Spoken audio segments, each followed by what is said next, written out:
tentang bagaimana urusan kebudayaan dalam kita PI penginjilan budaya. Pertama, dalam kita menginjili, kita akan bahas tentang bagaimana nilai.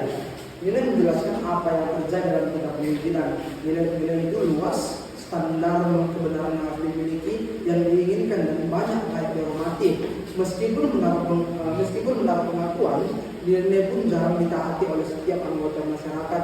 Nilai itu berasal dari pandangan hidup atau masyarakat, karena pengalaman yang membentuk suatu masyarakat itu berbeda-beda dari bangsa ke satu bangsa lain. Jadi dalam kita penginjilan, ini sangat kita pentingkan karena ada beberapa hal di setiap daerah atau mungkin di setiap bangsa berbeda dari cara kehidupannya, cara pandangnya, cara antar masyarakatnya berbeda-beda. Di antara setiap bangsa atau budaya atau wilayah pasti berbeda cara mereka atau nilai mereka dalam kebudayaan anggota masyarakat.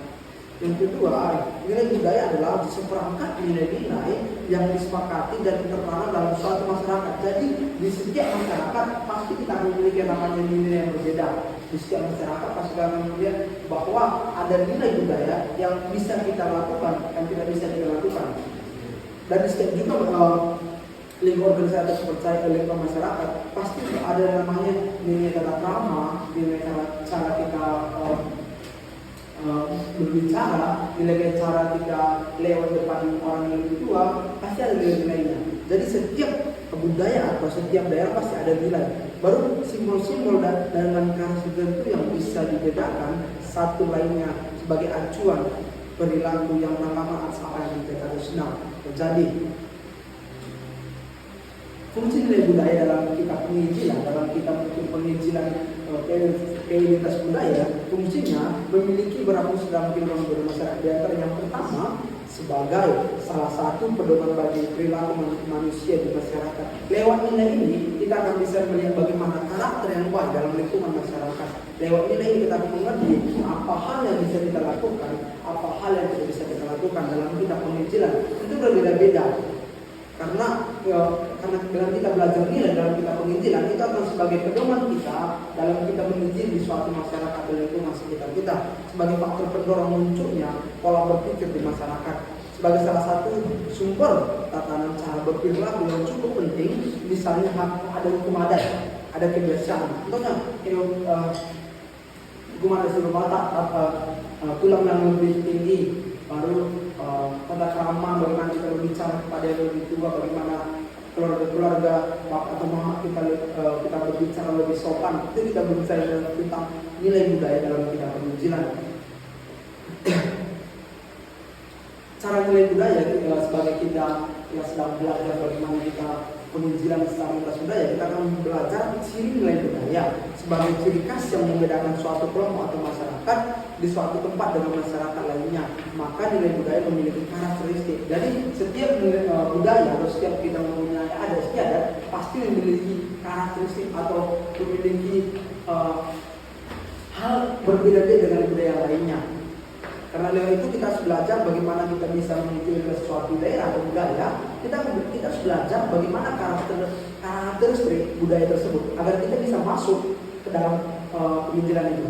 Jika kita tidak belajar bagaimana karakteristik budaya masing-masing itu, kita akan susah masuk dalam kitab penginjilan.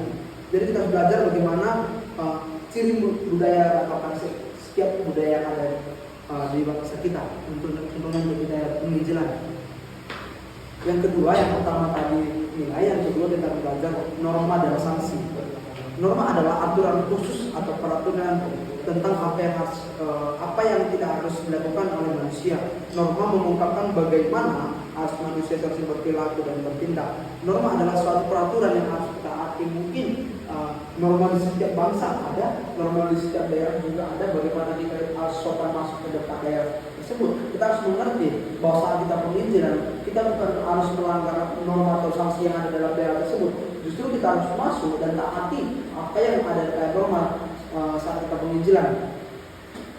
Pada umumnya norma, budaya dan tradisi bisa menjadi penghalang bagi adanya perubahan masyarakat dalam hal teknologi. Jika kita tidak belajar budaya dan tradisi di suatu daerah, kita tidak akan bisa berkembang, atau itu akan menjadi penghalang kita untuk kita masuk ke dalam penginjilan kita. Kita menjadi penghalang kita saat kita mau bertanam Injil, saat kita mau penginjilan ke suatu daerah budaya, jika tidak mengerti norma dan sanksi dari setiap kebudayaan itu akan menjadi penghalang kita untuk masuk. Jadi kita harus belajar norma dan sanksi dalam kita penginjilan lewat lintas budaya. Kita bisa melihat contohnya di India. Di India ada banyak didapati kekurangan gizi pada masyarakatnya. Namun banyak sapi-sapi berkeliaran di Indonesia. Mengapa mereka tidak memakan sapi-sapi tersebut sebagai sumber protein tambahan supaya tidak kekurangan gizi? Jawabannya adalah karena dalam tradisi dan budaya India, sapi adalah binatang dewa yang dilarang keras untuk dimakan. Jadi kebudayaan itu sangat baik. Walaupun kita mungkin agak mengerti, tidak dimakan aja. Kenapa itu di India ada banyak kerbau yang dibiarkan aja hewannya karena dimakan itu sumber protein. Tapi kebudayaan mereka lah yang membuat mereka menaati norma dan sanksi dari budaya mereka tersebut. Jadi norma dan sanksi sangat penting di sebuah negara, baik sebuah kebudayaan setiap negara, setiap ada pasti ada namanya norma dan sanksi setiap budaya mereka. Jadi saat kita penginjilan kita harus mengerti juga apa aja norma yang harus kita lakukan, harus kita hindari, apa aja norma yang harus kita lakukan. Baik itu sanksi juga apa yang harus kita lakukan, apa yang harus kita pahami dalam kita penginjilan, apalagi kita masuk ke budaya orang lain. Padahal di India banyak masyarakat yang kekurangan, tapi nggak bisa dimakan karena sapi binatang dewa bagi mereka. Makanya itu lebih baik kekurangan gizi daripada melanggar norma dan sanksi kebudayaan di India. Macam-macam norma kita bisa melihat norma agama, norma yang bersumber pada Tuhan, norma kesusilaan yaitu norma yang bersumber pada hati nurani, norma kesopanan yaitu norma yang timbul sebagai akibat dari kebiasaan, norma hukum yaitu norma yang timbul oleh pemerintah atau lembaga. Dan kita bisa melihat macam-macam norma, ada norma agama dari Tuhan langsung, bagaimana kita bersumber pada Tuhan, semuanya dari Tuhan, karakter kita, bagaimana kita mengikuti jejak Tuhan, kesusilaan bagaimana hati nurani kita yang membawa kita kepada hal yang lebih baik. Norma kesopanan yaitu bagaimana timbul akibat kebiasaan dan dari kebiasaan. Contohnya norma kesopanan itu saat kita mungkin dari kecil, saat orang tua sudah mendidik kita dari kita bagaimana cara ngomong, cara duduk yang sopan, cara jalan lewat orang yang lebih tinggi, cara kita menyalam, itu adalah bagian dari kebiasaan dari kecil. Jadi norma sangat penting bagi kita saat kita mau mulai masuk dalam penginjilan. Karena itu adalah bagian dari kita penginjilan lintas budaya. Karena kita berbicara lintas budaya, jadi kita harus pahami juga bagaimana kita mengerti ada istiadat dalam kita penginjilan. Apa itu sanksi? Sanksi adalah hukuman yang memungkinkan orang untuk mematuhi norma. Sanksi itu bersifat formal dan bisa juga bersifat informal. Artinya sanksi saat kita melanggar norma tadi hukuman, norma tadi sebuah hukum, dan saat kita melanggar norma itu kita mendapat sanksi. Sanksi itu adalah hukuman yang kita lakukan dari saat kita ada di sebuah daerah, ada istiadat, ada normanya. Tak boleh gini, tak boleh gini, tak boleh gini. Asal kita melanggar norma itu kita mendapat sanksi. Jadi hukuman yang memungkinkan orang untuk mematuhi norma tersebut. Itu jadi makanya norma dan sanksi harus ada dalam kita penginjilan di dalam lintas budaya. Kita belajar teknologi dalam kita penginjilan lintas budaya, bukan hanya kita langsung pada zaman dulu mungkin langsung sekarang kita bisa melihat lewat internet, kita bisa memberikan tentang Injil lewat WhatsApp, lewat Instagram, lewat Twitter, kita bisa memberikan Injil, kita bisa memberikan hal baik, hal positif tentang Kristus Yesus. Teknologi, pengetahuan dan teknik suatu bangsa dipanggil untuk membangun kebudayaan. Dengan pengetahuan dan teknik dimiliki suatu bangsa memiliki fisik, sosial, dan psikologis yang khas. Jadi lewat teknologi yang ada pada dalam zaman sekarang membantu di sebuah negara atau di sebuah bangsa, baik ada istiadat dapat berkembang pesat lewat kemajuan teknologi dan membantu kita dalam penginjilan kita, dapat membantu kita bagaimana kita bisa meminta Injil. Tidak hanya seperti dulu lagi, tapi sekarang lewat teknologi dapat membantu sebuah bangsa memiliki membangun lingkungan fisik, sosial, dan psikologi yang khas sesuai dengan kebudayaan setiap bangsa-bangsa. Contoh kebudayaan bangsa Indonesia, kita ambil contoh bangsa Indonesia, sistem sudah atau balik, pengolahan air berdasarkan kearifan lokal.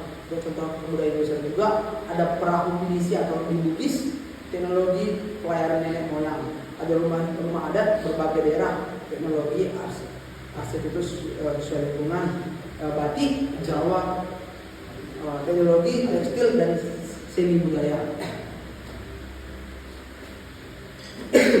Yang keempat, bagian dari unsur kebudayaan yang keempat yaitu ada simbol. Simbol adalah sesuatu yang dapat mengekspresikan atau memberikan makna sebuah salib atau suatu patung Buddha, suatu konstitusi, atau suatu bendera. Jadi setiap bangsa, setiap daerah, setiap budaya memiliki simbol masing-masing nantinya. Contohnya Batak, contohnya di Karo ada Wisnipes. Kalau di Batak Ulos itu ada bagian dari simbol-simbol setiap kebudayaan masing-masing. Baik, yang kelima budaya. Bahasa. Yang kelima ada bahasa. Bahasa adalah gudang kebudayaan. Bahasa merupakan sarana utama untuk menangkap atau mengkomunikasikan, mendiskusikan, mengubah dan mewariskan suatu arti kepada generasi baru. Jadi bahasa sangat dipentingkan saat kita mulai pendidikan. Bahasa, bagaimana kita bisa menginjil suatu daerah atau suatu bangsa atau suatu ada istiadat jika kita tidak mengerti bahasanya. Seorang para yang mungkin Bang Bos kemarin seorang pemimpin dia datang ke India pasti akan belajar bagaimana dia belajar bahasa India supaya dia bisa masuk kemudian dia dalam penginjilan. Kita tidak akan bisa cukup bahasa Indonesia, cukup bahasa Inggris bisa. Tidak. Saat kita mau menginjil ke suatu daerah atau istiadat yang dekat, kita harus belajar mengenai bahasa mereka agar kita bisa masuk dalam penginjilan kita. Yang keenam adalah kesenian. Setiap kebudayaan memiliki ekspresi dari suatu kesenian. Itu tidak berarti bahwa semua bentuk seni dikembangkan oleh setiap kebudayaan. Karena itu setiap bangsa memiliki ekspresi yang khas melalui karya-karya seni seperti seni sastra, musik, ada tari, lukis, drama. Manusia mengekspresikan ide-ide, nilai-nilai cerita atau perasaan. Jadi setiap budaya memiliki seni-seni masing-masing. Contohnya di adat Batak ada tarian tortor, misalnya di Karo ada tariannya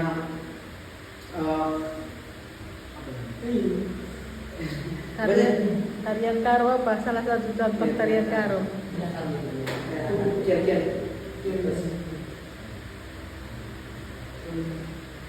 Roti manis. Roti manis itu jadi setiap daerah itu memiliki kesenian atau ciri khas masing-masing setiap ada istiadat. Jadi artinya saat kita penginjilan kita juga bisa masuk ke dalam kesenian mereka itu agar kita bisa lebih gampang berbaur, agar kita bisa lebih gampang bergabung dengan mereka dan mempermudah di dalam memberitakan Injil dan menyampaikan firman lewat lintas budaya. Kesimpulannya ada 7 unsur kebudayaan dalam kita penginjilan yang membantu kita ke budaya-budaya. Yang pertama ada sistem bimbing dan upacara keagamaan, sistem sosial dan organisasi kemasyarakatan, sistem pengetahuan, bahasa kesenian, sistem mata pencarian, dan sistem teknologi dan peralatan. Mata pencarian ini contohnya ada di sebuah daerah yang tinggal di sebuah pulau mungkin mata pencariannya hanya lewat ikan, hanya lewat mencari ikan, itu bisa join ke mata pencarian mereka agar kita bisa lebih gampang berdekat dengan mereka. Demikian hasil presentasi saya. Mungkin teman-teman ada yang memberi pertanyaan atau memberi masukan, dipersilakan. Jadi intinya penginjilan lintas budaya itu bagaimana kita melakukan pendekatan untuk memberitakan Injil melalui budaya. Ada berapa tadi? Budaya 7, 1 apa? 6. Ya, 1 nilai. Kedua norma. Ketiga teknologi. Keempat simbol. Kelima bahasa. 6 kesenian. Jadi ini 6 unsur ini merupakan bagian dari budaya ya. Jadi teknologi itu juga budaya ya. Jangan mengira bahwa teknologi itu bukan budaya. Budaya. Apa yang dimaksud dengan budaya? Definisinya? Coba. Apa yang dimaksud dengan budaya? Definisi budaya. Pola perilaku dan norma yang berkembang dan dimiliki oleh suatu kelompok masyarakat serta diwariskan dari generasi ke generasi. Cara hidup atau pola perilaku. Iya, jadi budaya itu adalah cara perilaku dari satu generasi ke generasi ya. Jadi itu adalah hasil daripada berpikir dilaksanakan dalam perilaku gitu ya. Dan yang paling penting firman Tuhan menerangi budaya, jangan budaya yang menerangi firman Tuhan. Jangan terbalik. Oke. Siapkan pertanyaannya. Mulai dari mana? Simpulkan tadi menjelaskan apa simbol orang kafir pakai apa nih Mas? Iya. Ya apa? Ya apa? Tahu mengenai nipes apa kan? Orang karo kan. Jadi bagaimana cara kita menginjili orang karo dengan menggunakan nipes ya? Karena simbol ya. Ya. Mungkin kan Bang simbol-simbol yang sejak ada istilah berbeda-beda. Mungkin saya bilang simbol salah satunya adalah Wisnipes karena bagi orang Karo Wisnipes itu bagian dari adat istiadat mereka, apalagi saat mereka ada pernikahan atau mana pesta pasti para cowok atau apa pasti Wisnipes itu yang dibawa. Apalagi pas ada istiadat pernikahan yang paling apa itu paling penting. Wisnipes itu dan Wisnipes itu. Wisnipes yang perempuan, yang bekabulu. Kalau untuk laki-laki bekabulu. Kita lihat kan Agustusan di SMA atau di sekolah kita bisa melihat bahwa mereka kalau setiap nari pasti yang orang Karo bawa bekabulu. Wisnipes itu bagian dari simbol adat Karo. Sebenarnya kalau di Batak ulos. Jadi saya bilang apa tadi, sebenarnya kan kita nih mau penginjilan kita di suatu daerah dan kebanyakan di situ ada istiadat Karo.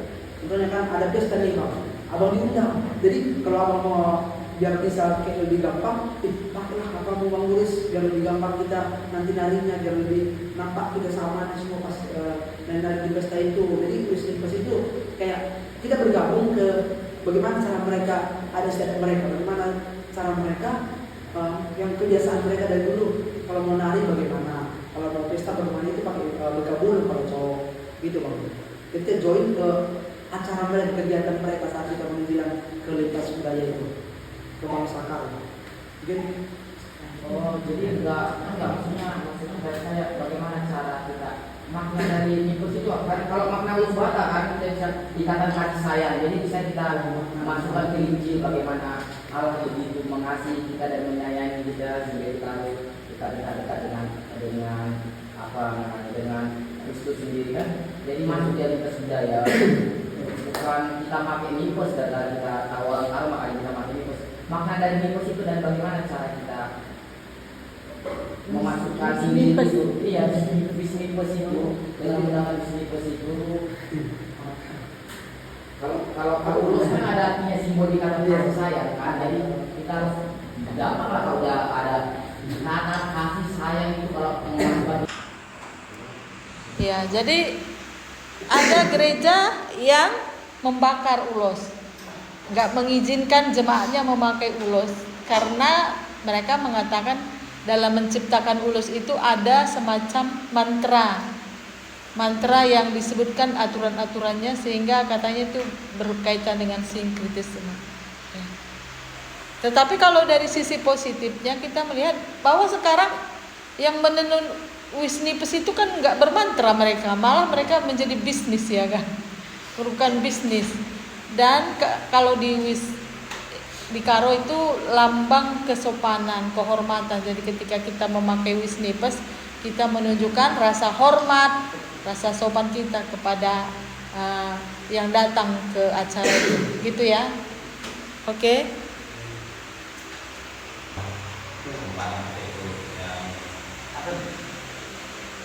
Hewani juga disemakan. Menurut mula, bagaimana kalau misalnya bisa? Jadi lebih baik mereka kekurangan prinsip daripada melanggar norma atau sanksi dari kebudayaan di India. Jadi menurut kita, saya saat kita mungkin baru datang ke India nih, baru mau menginjili. Justru yang pertama, nggak mungkin kita datang kita langsung melanggar aturan dan norma mereka. Justru saat kita masuk kita ikuti dulu bukan berarti kita masuk dan percaya kepada dia bukan. Tapi kan minta dalam norma itu kan ada hukum dan kadang ada hukuman. Saat kita mungkin baru pertama join, langsung kita langgar normanya, kita akan mendapat hukuman. Nggak tahu pernah berkata kita akan mendapat hukuman. Tapi justru saat kita mulai pelan-pelan masuk dan ikuti dulu bagaimana norma mereka. Saat kita sudah mulai berbaur, saat kita sudah mulai dekat dengan daerah itu, kita bisa mulai ngomong mungkin dalam perorangan lewat apa, ngomong kata pilihan, kok sapi binatang dewa, bukannya kita harus percaya pada Yesus ya, Kristus yang berada di yang bawa keselamatan. Tidak satu orang, kalau kita langsung tegaskan, kita melanggar norma mereka, sedangkan norma saat kita melanggar norma itu kita mendapat sanksi hukuman. Jadi saat menurut saya tadi kita pelan-pelan dulu kita ikuti norma mereka. Baru saat itu sudah mulai berbaur atau dekat, kita mulai ngomong Injil kepada itu lewat satu orang dulu lewat dua orang. Kita ngomong, kenapa harus sapi binatang dewa kan? Jadi kita lewat itu satu orang sampai nanti baru kita baru akan semakin banyak orang yang bahwa sapi bukan binatang dewa. Maka tidak percaya dewa, justru tidak percaya kepada Yesus Kristus. Gitu. Kita harus mengikuti norma yang ada setiap daerah. Itu bukan berarti kita percaya. Kita mengikuti. Tapi kita mau masuk penginjilan ini, kita harus ikuti dulu bagaimana norma mereka, kita hargai norma mereka, baru kita pelan-pelan masuk Injil kepada mereka. Itu sih yang saya mau sampaikan. Ya, jadi dalam penginjilan itu bukan kita yang terpengaruh, tapi kita mempengaruhi. Tetapi dalam mempengaruhi itu kita melakukan strategi pendekatan, bukan langsung. Kenapa kalian makan sapi? Kenapa kalian tidak makan sapi? Gitu. Itu tidak boleh. Itu bagus untuk dimakan, bukan seperti itu. Tapi kita memberikan pendekatan melalui makna-makna, melalui pengetahuan dan sebagainya. Makanya dalam setiap kita pergi ke penginjilan, kita harus berdoa, meminta Roh Kudus memberikan hikmat kepada kita, ya. Jadi hikmat itu datangnya dari Tuhan, bukan mengandalkan kekuatan kita, bukan mengandalkan hikmat kita, tetapi hikmat yang diberikan Roh Kudus. Kan Yesus sendiri berkata, Aku akan menyertai engkau sampai akhir zaman. Berarti kita mengandalkan penyertaan Tuhan dalam melakukan penginjilan, ya. Jangan nanti kita langsung ditolak. Begitu kita sampai, kenapa kalian tidak makan sapi? Sapi itu kan bergizi, sumber gizi katanya. Padahal mereka masih menganut paham bahwa sapi itu dewa mereka, gitu ya kan. Jadi kita langsung ditolak. Jadi kata Yesus, cerdiklah seperti ular dan tulus seperti merpati. Kan Yesus bilang, anak manusia tidak ada tempat untuk meletakkan kepalanya. Sama dengan kita, tidak ada tempat bagi kita, bagi orang yang belum menerima Kristus. Tidak ada itu, tidak ada tempat kita meletakkan kepala. Tapi kita harus cerdik seperti ular dan tulus seperti merpati dalam meletakkan kepala kita di mana kita akan melakukan penginjilan. Seperti itu ya. Oke. Kalau masalah makanan, bagaimana kita masuk ke suatu daerah itu, tapi makanan itu tidak suka, tetapi harus mereka paksakan untuk makan itu supaya kita menghargai budayanya. Saat kita sedang penginjilan kan, ada makanan yang tidak suka, contohnya di Mentawai, ada di Kalimantan, makan ulat nih. Jadi kita nggak suka nih. Tapi kita kan mau penginjilan di daerah itu. Saat kita penginjilan di daerah itu, justru kita harus berbaur dengan adat istiadat mereka, dengan cara makan mereka, cara minum pakaian kita berbaur. Saat kita mau mulai dekat sama mereka, saat kita mau mulai berbaur, kita harus join. Kalau tidak, aku nggak suka pakaian kamu, nggak suka makananmu. Justru mereka tidak menghormati mereka. Mereka merasa bahwa tidak menghormati makanan mereka. Dan sampai dipaksa kita bilang tak mau. Bagaimana tidak bisa dekat? Itu tantangan dalam kita penginjilan lintas budaya. Kita harus harus mengalami makanan yang tidak pernah kita alami, makan makanan yang tidak pernah kita bahkan akan makan, tapi kita makan dan kita pakai pendidikan dan budaya. Saat kita penuh dengan aku nggak suka, aku bisa ngajar mengenai orang lain, mereka masih tidak mau habis mereka. Gitu. Jadi kita harus tetap cari berbaur dengan mau berbaur dengan kehidupan dari mereka, buat makan, ya tradisi. Kita bisa berbaur agar kita bisa lebih gampang dengan kita itu kepada mereka. Mungkin dia tidak suka, ya kan, kemudian segala macam tidak suka, tapi itulah tantangan dalam kita menjalani aktivitas budaya. Kita harus masuk dan kita harus bisa menghormati setiap adat negara kita untuk menunjukkan. Ya, jadi dalam penginjilan ini tidak lepas daripada ilmu komunikasi ya. Bagaimana kita membangun suatu komunikasi dengan suatu suku atau dengan pribadi seseorang. Bisa kita menolak dengan cara halus kan, bukannya harus langsung jijik, masak makan ulat jijik lah, jijik gitu. Bukan begitu cara komunikasinya. Mungkin dengan cara ya saya belum terbiasa dengan ini, nanti saya akan mungkin terbiasa kalau sudah berlama-lama di sini. Atau mungkin ya masalah pencernaan saya terganggu apa gitu ya kan. Jadi penginjilan itu tidak lepas daripada komunikasi ya, komunikasi. Harus kita belajar komunikasi juga. Makanya di dalam teologi ini ada kaitan semua dalam baik berkaitan dengan psikologi, berkaitan dengan ilmu komunikasi, ya, ilmu teknik. Jadi seorang pendeta itu tidak harus hanya pintar untuk Alkitab, tapi mereka memiliki keahlian juga, keahlian dalam komunikasi, psikologi, keahlian dalam pertanian. Apa kira-kira bidang yang bisa dia miliki, yang ahli dia dalam bidang itu, sehingga dia bisa membangun suatu komunikasi melalui teknik pendekatan budaya. Tadi kan mata pencaharian juga termasuk budaya kan, ekonomi juga budaya. Makanya dulu penginjil-penginjil yang datang dari luar negeri, apa yang mereka lakukan? Mereka membangun sekolah, ya kan? Mereka membangun rumah sakit, ya seperti Katolik itu kan mereka banyak yayasan pendidikan mereka, ya kan? Rumah sakit. Jadi mata pencaharian ekonomi juga bagian daripada budaya ya. Oke. Tadi ada pendidikan mengajarkan etika, moral, sangat dibahas sampai ngomong sopan dan bicara.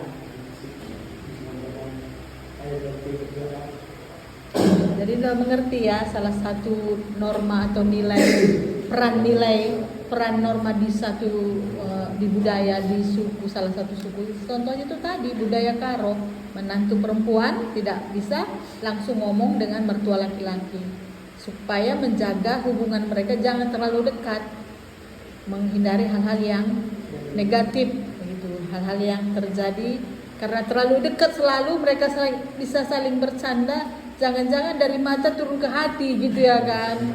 Nah itu, jadi menghindari itu mereka dibuat jaga jarak. Tapi itu dulu karena belum ada agama. Tapi setelah ada agama, hati kita dijaga oleh firman Tuhan, hati kita dijaga oleh Roh Kudus, sehingga kita menghindari hal-hal perbuatan yang bersifat negatif, percabulan, perzinahan, seperti itu ya. Yang menjadi sinkretisme karena banyak dari denominasi A atau mungkin denominasi lain, ya mereka memang taat beribadah, taat Injil telah masuk dan seterusnya, dan budaya memang tidak dihilangkan. Tapi jatuhnya menjadi sinkretisme. Atau ada orang dari denominasi B, memang budaya dihilangkan, anti sama budaya, tetapi Injil masuk. Jadi bagaimana penginjil itu tidak jatuh pada sinkretisme dan tidak jatuh pada ketimpangan, itu bahwa kebudayaan tidak diperbolehkan. Penginjil ya. Injil apa yang dapat dilakukan? Mungkin budaya yang paling kita dasarkan bahwa saat kita menginjil, kita harus mengutamakan firman, bukan budaya. Seringkali kan para penginjil budaya bisanya. Jadi yang diinjili, jadi berpikir bahwa karena budaya juga misalnya lebih mengutamakan budaya daripada firman. Itu sering kali yang kita mungkin kita menginjili kan di sebuah daerah, di sebuah budaya. Kita menginjili, kita sudah mengatakan bahwa harus firman di atas bukan budaya. Tapi seringkali yang menerima Injil itu langsung berpikir bahwa karena yang pendidik juga mengatakan bahwa budaya bisa, agama budaya juga bisa. Baru yang jadi dua pemikirannya bahwa kan ada juga nih, ada buat pesta di hari Minggu, di harinya apa yang Tuhan. Jadi yang saya jadi tadi bahwa kita harus mengutamakan firman, kita bilang firman di atas budaya di bawah. Justru saat dia menerima itu, dia merasa karena yang mengizinkan mengatakan budaya bisa, karena ada pesta di hari Minggu, dia mengutamakan pesta itu bukan daripada. Jadi apa yang harus dilakukan menginjil itu supaya pengertian yang mendengar budaya tidak di atas, atau bagaimana pengertian para penginjil, bagaimana cara penginjil itu supaya yang mendengarkan tidak menjadi penyimpangan bahwa udah berarti budaya stop. Tegas, baik itu pestanya hari Minggu pun tegas nih, bahwa baik pestanya hari Minggu pun kita harus mengutamakan namanya firman. Tapi kebanyakan sekarang enggak, tapi cara kita menanggulanginya itu kita harus mengatakan baik itu kegiatan apapun jangan pernah buat melebihi firman. Baik sebab kita ngomong sama jemaat nih, aku mau pesta nih, jemaat nih, sama orang nih, biar kita mau tegas, aku mau pesta katanya. Kita harus tegas mengatakan bahwa jangan pernah mungkin buat pesta yang Minggu, biar enggak ada namanya penyimpangan antara budaya dan satu firman di bawah. Kita tegas mengatakan bahwa firman harus di atas sebagai firman kita. Budaya nggak salah, budaya nggak salah, tapi jangan dijadikan budaya dari firman. Itu yang saya lakukan, Ibu.